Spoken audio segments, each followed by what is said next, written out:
கனடாவின் கல்கரியில் உள்ள குற்றவியல் வழக்கறிஞர் மீது பல கடுமையான குற்றச்சாட்டுகள் சுமத்தப்பட்டுள்ளன. குறித்த வழக்கறிஞரான ஜோர்டான் போனரின் வீடு மற்றும் அலுவலகத்தில் போலீசார் சோதனை செய்த பிறகு அவர் கைது செய்யப்பட்டுள்ளார். இந்த வழக்கில் குழந்தைகளுக்கு எதிரான இணையவழி குற்றங்கள் தொடர்புபட்டுள்ளதாக போலீசார் தெரிவித்துள்ளனர். 46 வயதான அவர் மீது குழந்தைகளை மயக்குதல் மற்றும் சுரண்டல் ஆகிய குற்றச்சாட்டுகள் சுமத்தப்பட்டுள்ளன. அத்துடன் சட்டவிரோதமான குழந்தை துஷ்பிரயோக பொருட்களை தயாரித்தல், அவற்றை பகிர்தல் மற்றும் அவற்றை வைத்திருத்தல் ஆகிய குற்றச்சாட்டுகளும் அவர் மீது சுமத்தப்பட்டுள்ளன. குழந்தைகள் பாதுகாப்பு அமைப்பு ஒன்றின் முறைப்பாட்டை தொடர்ந்து ஜோர்டான் மீதான விசாரணை ஆரம்பிக்கப்பட்டது. போலீசாரின் தகவலின்படி ஜோர்டான் 11 முதல் 15 வயதுக்குட்பட்ட குழந்தைகளுடன் இணையத்தில் உரையாடியதாக கூறப்படுகிறது.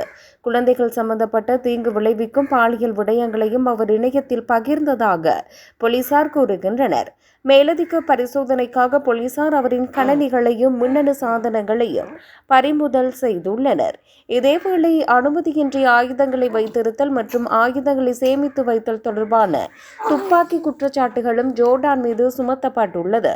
தற்போது அவரின் பிணை நிபந்தனைகளின் ஒரு பகுதியாக அவர் சமூக ஊடகங்களை பயன்படுத்தவோ அல்லது குழந்தைகள் இருக்கும் இடங்களுக்கு அருகில் செல்லவோ முடியாது. அத்துடன் விசாரணை இன்னும் நடைபெற்று வரும் நிலையில் போலீசார் பொதுமக்களிடம் தகவல்களை கேட்டு வருகின்றனர்.